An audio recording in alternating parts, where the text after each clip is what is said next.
Recording in progress. Halo, Assalamualaikum warahmatullahi wabarakatuh. Perkenalkan, nama saya Malia Aulia Azahra dengan NRP 5017231028 dari Teknik Geofisika Angkatan 2023. Jadi di sini saya Malia akan menyampaikan hasil resum saya untuk tugas eksplorasi mineral dan batu bara. Di sini saya diberi tugas oleh Pak Haris untuk meresum dan juga menyampaikan kembali dalam bentuk video untuk dua video, yaitu video yang pertama itu bertemakan nikel laterit dan video yang kedua itu bertemakan metode eksplorasi dari nikel laterit sendiri. Nah, jadi kita langsung aja geser ke selanjutnya. Jadi dimulai dari definisi nikel. Nah, nikel itu adalah salah satu logam yang penting yang ada di dunia ini, di mana dia itu baru ditemukan pada tahun 1751. Di mana si nikel ini dia itu memiliki karakteristik logam yang berwarna silver, sedikit putih, dengan memiliki kilapan yang khas. Dan secara fisik, si nikel ini itu dia tergolong logam yang cukup keras, namun dia itu sebenarnya ductile atau cukup lunak atau lentur, sehingga dia itu sangat masih mudah untuk dibentuk-bentuk. Dan dia itu juga memiliki sifat yaitu malleable atau dia itu mudah ditimpa, serta dia memiliki sifat yang tahan korosi dan juga atau tahan karat. Nah, titik lebur dari nikel ini itu mencapai 1455 derajat Celcius dengan titik didihnya mencapai 2730 derajat Celcius.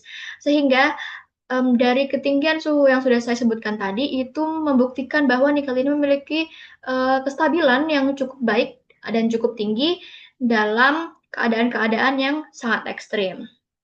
Nah, dari kombinasi sifat fisik dan juga keunggulan yang baru saya sebutkan terkait nikel, itu membuat dia sangat unggul dan sangat amat sering digunakan dalam sektor industri. Contohnya seperti pembuatan stainless steel, lalu ada paduan logam seperti alloy, lalu ada bahan dasar dari pembuatan komponen elektronik, terus bahan dasar dari pembuatan baterai isi ulang yang saat ini sering digunakan dalam baterai kendaraan listrik, serta nikel ini juga digunakan untuk melapisi logam agar mencegah adanya oksidasi.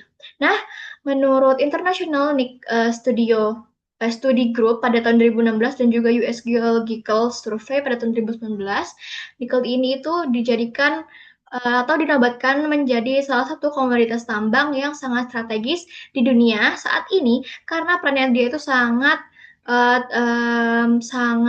baik dan cukup apik dalam transisi energi bersih atau energi terbarukan. Nah, jadi kita geser ke tipe endapan nikel. Jadi di sini saya akan menjelaskan dua tipe endapan nikel yang dibagi secara geologi. Di mana yang pertama itu ada endapan nikel latrit.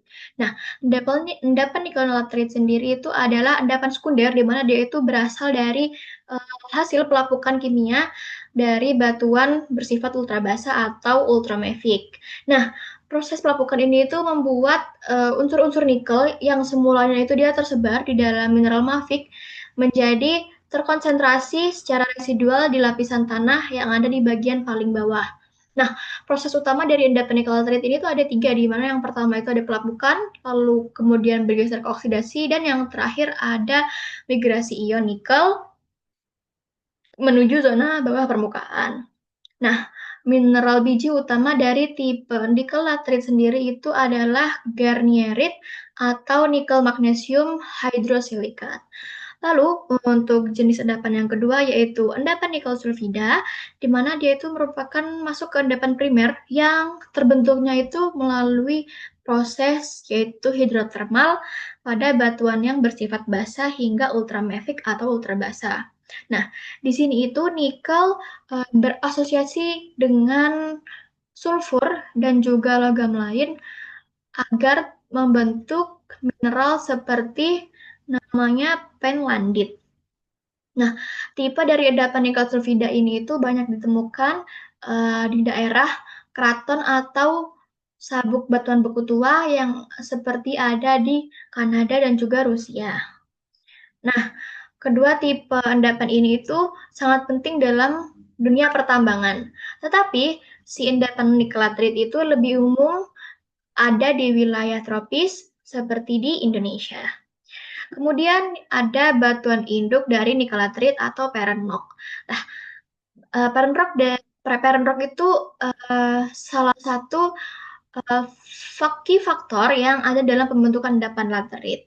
Nah, untuk menghasilkan laterit nikel, batuan induk itu harus memiliki kandungan magnesium dan juga besi yang cukup tinggi, di mana dua kandungan ini, di mana magnesium dan besi yang tinggi ini tuh ada dalam batuan yang bersifat ultramafic. Dan batuan ultramafic ini itu kaya akan mineral yang bernama ferromagnesian seperti olivin dan juga piroxen. Nah, dari berbagai jenis batuan ultramafic, dunit dan juga periodit itu yang paling banyak mengandung nikel, kemudian diikuti oleh piroxenit dan juga hornblendite. Nah, batuan-batuan ini itu menjadi dasar yang kemungkinan mengalami pelapukan kimia di permukaan. Kemudian setelah terjadi pelapukan, mereka akan menghasilkan konsentrasi nikel yang ada pada zona laterit. Nah, kemudian batu ultramafik itu apa sih hubungannya sama nikel? Jadi batuan ultramafik itu masuk ke dalam kelompok batuan beku sebenarnya, di mana dia itu ya, kaya akan mineral mafic seperti olivin, piroxen, hornblende, dan juga mica. Nah, sebagian besar si batu ultramafik ini tuh terbentuk ada di kerak bumi sebagai batuan plutonik, bukan batuan hasil vulkanisme.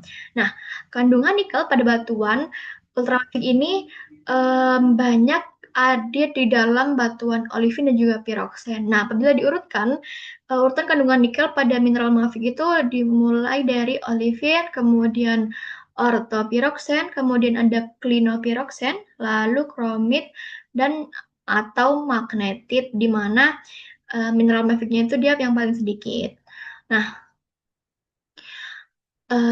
di mana hal-hal mineral yang barusan saya sebutkan itu menjadi dasar mengapa batu ultramafik itu menjadi gudang awal bagi unsur nikel sebelum dia terkonsentrasi saat proses pelapukan. Kemudian yaitu ada serpentinisasi. Jadi serpentinisasi itu merupakan suatu proses apabila adanya batuan bersifat ultramafik yang mengalami perubahan akibat adanya tekanan dan suhu atau biasa disebut metamorfisme, keretakan sesar atau alterasi hidrotermal, sehingga mineral bernama olivin dan juga piroksan yang ada di dalamnya itu akan terhidrasi membentuk mineral bernama serpentin. Nah, batuan dari proses serpentinisasi ini itu namanya serpentinit. Nah, serpentinit sendiri ini tersusun oleh mineral-mineral bernama lizardit, antigorit, dan krisolit. Dan juga kandungan nikel yang bergantung pada parent rock-nya sendiri. Jadi, dapat disimpulkan jika semakin tinggi kandungan nikel pada batuan induk atau parent rock, maka semakin besar pula potensi nikel pada batuan serpentinit. Lanjut. Jadi, kemudian pembentukan batuan ultramafic. Jadi batuan ultramafic ini seperti yang sudah saya sebutkan tadi, dia itu berasal dari kerak samudra yang terdorong ke permukaan melalui proses yaitu abduksi tektonik, di mana abduksi tektonik ini adalah saat sebagian kerak samudra itu menekan naik ke atas kerak benua. Nah, setelah tersingkap di atas permukaan, batuan-batuan ini akan mengalami serangkaian proses perubahan, dimulai dari melting atau peleburan pada suhu yang sangat tinggi, lalu proses metamorfisme akibat adanya suhu dan juga tekanan yang tinggi, kemudian yang ketiga ada proses alterisasi hidrotermal melalui fluida panas, kemudian yang keempat ada proses weathering ataupun pelapukan pada suhu dan juga tekanan rendah yang ada di permukaan bumi. Nah, tahap weathering ini itu adalah kunci dari terbentuknya endapan nikel laterit.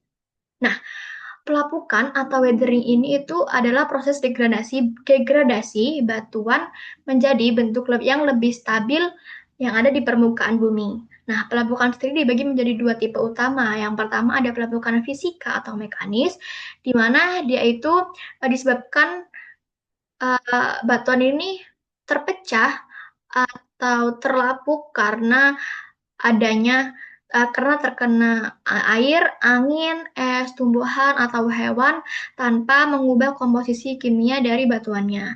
Yang kedua itu ada pelapukan kimiawi atau kimia, di mana proses pelapukan ini itu dia melibatkan um, reaksi kimia antara mineral batuan dengan air, oksigen, karbon dioksida, dan juga asam.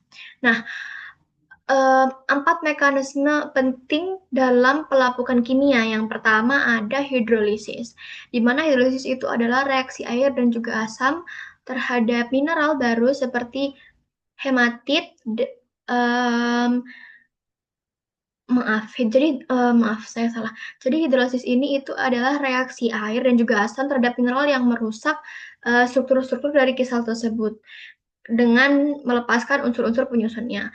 Lalu yang kedua ada oksidasi, di mana oksidasi ini adalah unsur lepas akibat teroksidasi, kemudian dia membentuk mineral baru seperti hematit dan juga geotil, geo, geotit. Dan yang ketiga ada hidrasi, yaitu pembentukan mineral baru dengan adanya tambahan berupa OH- atau hidroksil.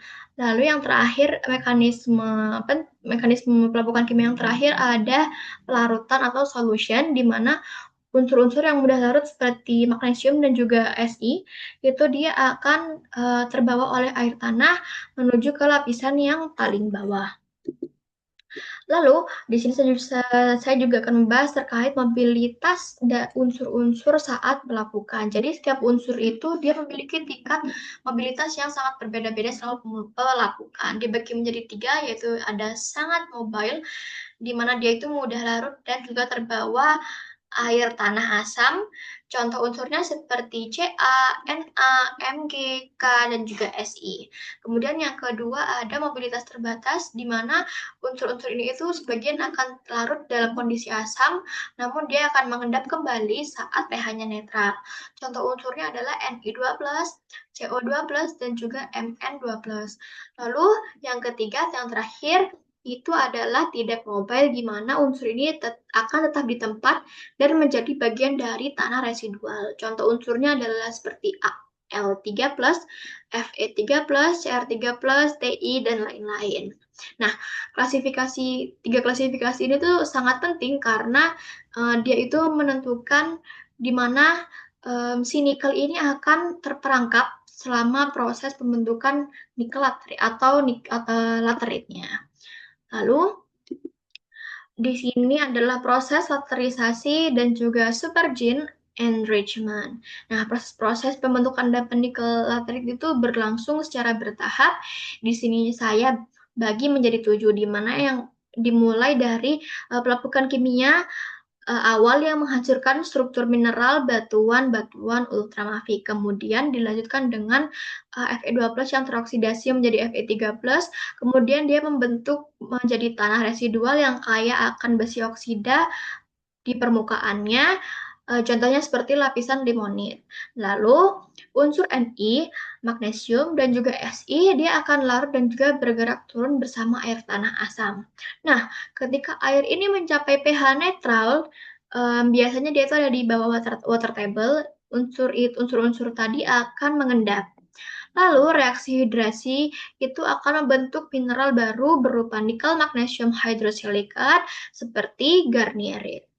Nah, selanjutnya pada tahap ini terjadi pengayaan nikel atau supergene enrichment, di mana kadar Ni itu akan meningkat dari sekitar 0,3% menjadi lebih besar dari 2%. Lalu di bagian atas tanah residual yang kayak Fe yang teroksida itu dapat terhidrasi menjadi FeOH3 atau besi hidroksida. Lalu tahap yang terakhir yaitu unsur magnesium dan juga Si yang tidak sempat bereaksi, dia akan terus larut dan juga terbawa ke tempat lain melalui aliran air tanah. Lalu berikut adalah ya, jadi sebelum beranjak ke slide ini, jadi um, ada nikel yang bernama nikel magnesium hydrosilicate atau Garnier itu saat kombinasi unsur-unsur dari Ne dan juga Mg yang ada di dalam struktur silikat berair, sehingga itu namanya adalah nikel magnesium hydrosilicate. Dan dia itu berwarna hijau keabu-abuan, serta unsur-unsur itu menempati rongga-rongga atau urat-urat pada batuan bernama batuan saprolit. Oke, lanjut ke profil nikel laterite. Nah, jadi profil laterite ini tuh terbentuk secara vertikal dari atas ke bawah dengan 3 zona. Di mana zona yang pertama yaitu zona limonit. Jadi zona limonit ini ada 2, ada yang merah, ada yang kuning. Nah, yang merah ini dia itu red limonit ini dia itu kayak akan hematit dengan warna yang merah kehitaman. Lalu yang kedua ada yellow limonit atau limonit kuning, di mana dia itu kayak akan goetit dan juga Fe yang sudah terhidroksida dengan warna yang kuning hingga orange. Lalu yang kedua ada zona saprolit, di mana zona saprolit ini terbagi menjadi 3, yaitu ada earthly saprolit, di mana dia itu adalah pelapukan lanjut dengan banyak kandungan Ni dan juga Mg hydrosilicate dengan bouldernya itu kurang dari 10%. Lalu yang kedua ada rocky saprolit, di mana dia itu pelapukan menengah dengan boulder 10-50%. Lalu yang ketiga ada saprolit rock, di mana dia itu ada di pelapukan awal dengan banyaknya urat-urat garnierit dengan boulder lebih besar dari 50%. Lalu yang ketiga ada zona bedrock. Nah, zona bedrock atau batuan dasar ini dia itu merupakan batuan ultramafik yang belum terlapukan. Jadi, ketiga zona ini itu memiliki ciri-ciri mineralogi dan kadar nikel yang berbeda. Dan penentuan batasnya itu sangat penting dalam kegiatan eksplorasi, khususnya dalam bidang pertambangan. Lanjut next, jadi ini adalah faktor-faktor dari pembentukan nikel laterite menurut Ahmad pada tahun 2006. Jadi faktor yang pertama yaitu batuan asal. Jadi batuan asalnya itu kalau batuan ultramafik itu pasti kayak Ni dan juga mineralnya pasti mudah larut. Lalu yang kedua ada pH air tanah, di mana pH yang asam itu akan mempercepat pelakuan kimia, sedangkan pH yang netral memungkinkan adanya pengendapan dari nikel. Lalu yang ketiga ada kondisi redox, di mana oksidasi kuat itu yang tersedia oksigen itu akan membantu pembentukan dari laterite sendiri. Dan kondisi reduksi justru melarutkan besi dan juga Mn-nya. Lalu yang keempat ada rekahan. Jadi sesar dan kekar itu dapat memperluas bidang pelapukan sehingga dapat meningkatkan laju reaksi. Yang kelima ada iklim. Nah, suhu tinggi itu sebenarnya sangat amat mempercepat reaksi kimia.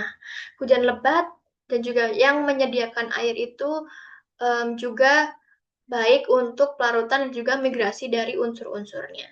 Lalu yang keenam ada topografi, di mana lereng landai itu sangat memfasilitasi dari infiltrasi airnya.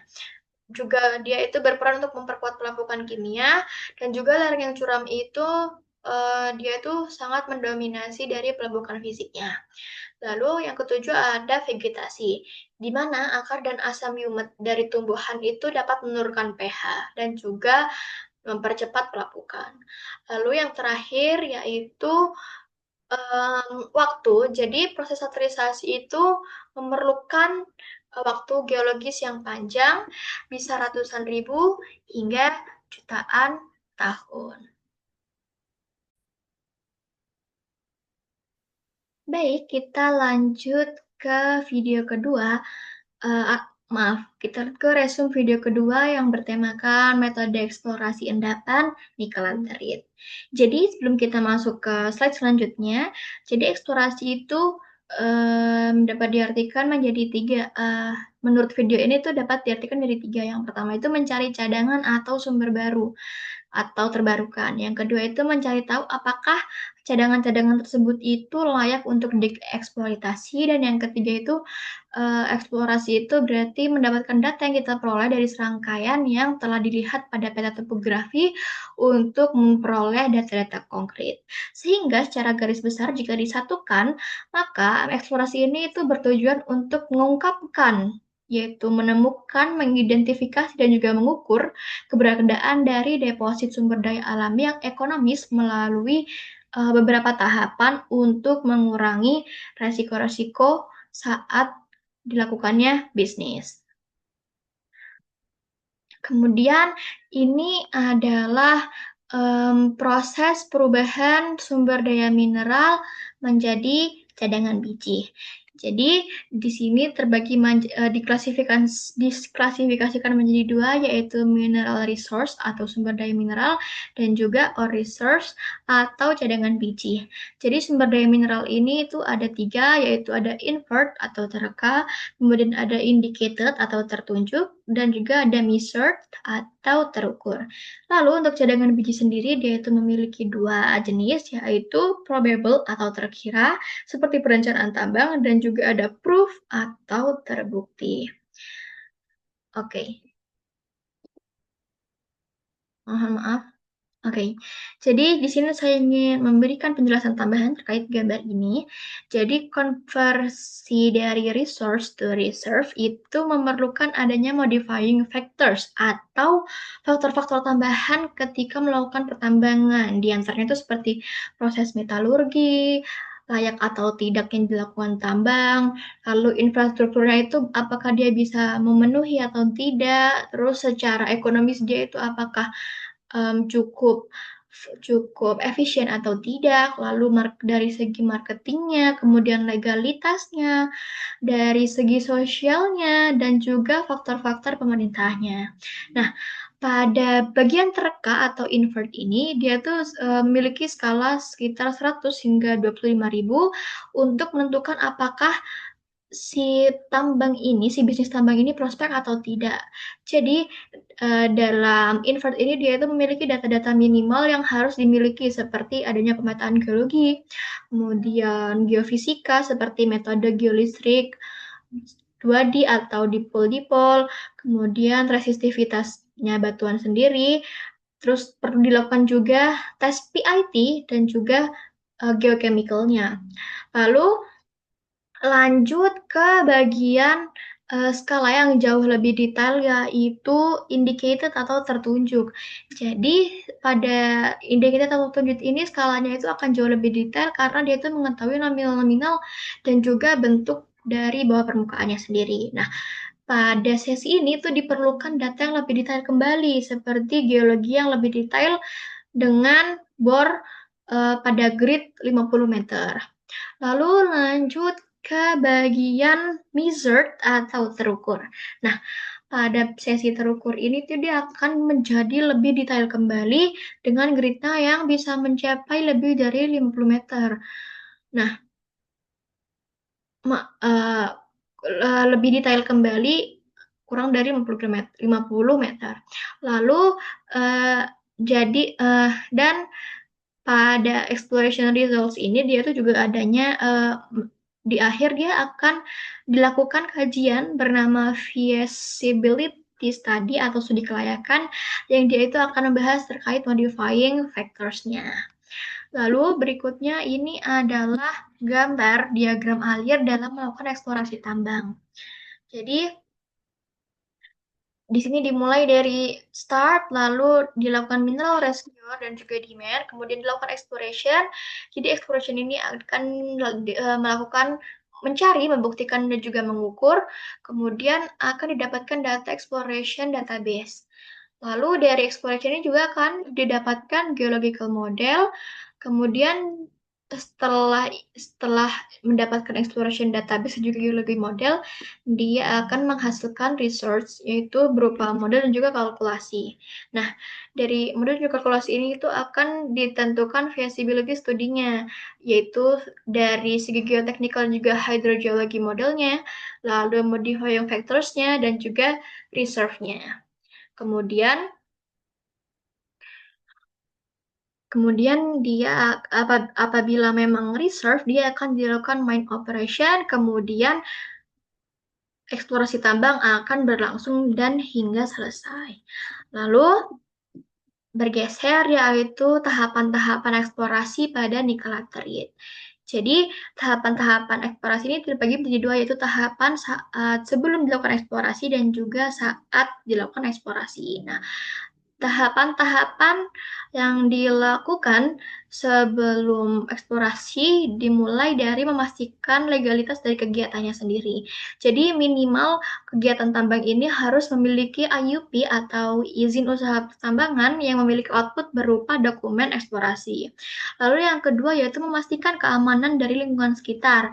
Dilakukan dengan mengecek lokasi apakah daerah tersebut itu adalah daerah yang konflik atau tidak. Kemudian dicek juga aksesnya menuju lokasi eksplorasi tersebut. Lalu yang ketiga yaitu budgeting. Jadi perhitungan budgeting ini itu semakin tinggi tingkat kesulitan dari perhitungannya, maka semakin tinggi kesulitan dari eksplorasinya, maka semakin tinggi juga budgetingnya. Jadi perhitungan budgeting di awal itu sangat perlu untuk memperkirakan kira-kira apakah efisien dengan uh, apakah uh, harga yang dikeluarkan dengan hasil eksplorasi yang dikeluarkan, hasil eksplorasi yang didapat itu apakah sebanding. Apabila memang tidak, maka dianggap tidak efisien dan juga dapat dilakukan pertimbangan seperti akan dilanjutkan eksplorasi ataupun tidak. Lalu yang kedua yaitu tahapan saat eksplorasi. Jadi, yang pertama itu yaitu dilakukan studi literasi dengan mengumpulkan informasi semaksimal mungkin baik dalam segi apapun yang ada dan yang perlu kita gali pada lokasi calon yang akan dilakukan eksplorasi tersebut. Lalu yang kedua yaitu adanya perlu dilakukan persiapan sebelum ke lapangan. Nah, ini tuh yang dimulai dari dibentuknya tim. Jadi pada suatu tim eksplorasi itu harus memiliki 4 job desk utama. Yang pertama yaitu seorang geologis, yang kedua ada asisten geologisnya, yang ketiga ada job desk dari keamanan ataupun juga humas um, yang didapat dari warlock atau warga lokal pada tempat eksplorasi tersebut. Dan yang keempat yaitu porter untuk membantu membawakan barang-barang dari kita. Lalu persiapan yang kedua yaitu dokumen penting. Jadi dokumen-dokumen yang perlu dipersiapkan yaitu seperti surat izin dari perusahaan pemegang IUP, eksplorasi yang menyatakan bahwa kegiatan-kegiatan yang akan dilakukan itu adalah secara resmi terdaftar dan juga tercantum pula luas daerah yang akan dieksplorasi. Lalu yang kedua yaitu identitas dari diri kita masing-masing. Lalu yang perlu dipersiapkan lagi yaitu alat-alat geologi seperti GPS, kompas, palu, meteran, loop, lalu plastik sampel, lalu buku catatan atau buku lapangan, dan juga kamera untuk dokumentasi. Lalu yang perlu disiapkan juga yaitu peta. Jadi petanya ini ada dalam satu set peta itu harus memiliki peta topografi, peta RBI, peta citra satelit, peta DEM, lalu ada peta geologi regional, juga peta analisis kelerengan, di mana peta-peta itu harus ada dalam kondisi hard file atau sudah tercetak. Lalu yang perlu dipersiapkan lagi yaitu transportasi, akomodasi, dan juga konsumsi yang menyesuaikan budget, situasi, dan juga kondisi di lapangan. Lalu juga perlu dipersiapkan estimasi waktu dan juga analisis data eksplorasinya. Jadi estimasi waktu eksplorasi ini harus disesuaikan sesuai luas area dan juga medan atau topografi dari daerah eksplorasi tersebut. Nah, data eksplorasi itu diorganisir ke database untuk mendukung perencanaan tambang dan juga pengolahan data lebih lanjut seperti adanya analisis statistik, kadar, dan juga volume dari mineralnya. Lalu juga perlu dipersiapkan yaitu kondisi lapangan dan juga adaptasi dari metodenya. Jadi perlu dilakukan perhatian pada kondisi medan yang bisa berupa hutan lebat, perbukitan, atau daerah-daerah yang sangat sulit dijangkau. Nah, kita juga perlu menyesuaikan metode dan juga peralatan eksplorasi dengan situasi yang nyata di lapangan, seperti skala peta, lalu jenis pengeborannya, lalu juga antisipasi dari faktor sosial dan juga teknis-teknis yang memang sebelumnya tidak kita kira bakal terjadi seperti itu. Lalu yang ketiga yaitu ada geological mapping atau pemetaan sebaran laterit. Jadi yang pertama itu ada pemetaan geologi, di mana perlu sekali untuk memetakan keseluruhan unsur-unsur geologi, terutama sebaran batuan ultramafiknya, karena nikel tadi ada di batuan ultramafik ya teman-teman. Jadi geomorfologi stratigrafi struktur geologi, kemudian akan didapatkan sebaran batu ultramafik, kemudian perlu dilakukan pemisahan mana yang merupakan batu ultramafik dan mana yang bukan, sehingga lebih terfokus pada daerah yang batuan-batuannya itu hanya ultramafik. Kemudian yang kedua ada pemetaan sebaran laterit, di mana pembagian satuan pada peta penyebaran itu ada 4. Yang pertama yaitu laterit, di mana laterit ini pada peta dia berwarna kuning um, wa, um, dengan batunya itu dia berwarna coklat karena mengandung pisolate, Fe, silika dengan dominan lempung dengan sebaran boulder ultramafiknya itu 100 100%. Lalu ada regolith, di mana regolith ini pada peta dia disimbolkan dengan warna hijau. Dengan warna batuannya itu merah kecoklatan dengan adanya pisolate Fe, silika dan juga sebaran boulder ultramafic mulai dari 10 hingga 50%. Lalu yang ketiga ada outcrop atau sub-outcrop yang pada peta itu disimbolkan dengan warna merah, dengan warna batuan itu merah kecoklatan, dengan memiliki silika dan juga sebaran boulder ultramafic um, yang lebih besar dari 50%. Oh, berarti saya izin membenarkan untuk yang laterit itu sebaran boulder ultramaficnya itu kurang dari 100%. Lalu yang keempat itu ada brown soil, di mana dia itu pada peta disimbolkan dengan warna abu-abu, di mana warna batuannya itu coklat, abu-abu, hitam, dengan tanahnya itu bukan dari batuan ultramafic dan atau sedimen dan aluvial. Lalu perlu juga pada geological mapping ini juga dilakukan rencana lokasi tes PIT, di mana metode yang digunakan itu diantaranya seperti dilakukannya penggalian lubang sedalam 50 kali 50 meter, lalu dilakukan pengambilan sampel dengan skop di tiap kedalaman 1 meter untuk dilakukan analisis lebih lanjut nantinya. Lalu kemudian dilakukan juga tes chemical dari tiap-tiap sampel yang ada pada ruangan lab. Lalu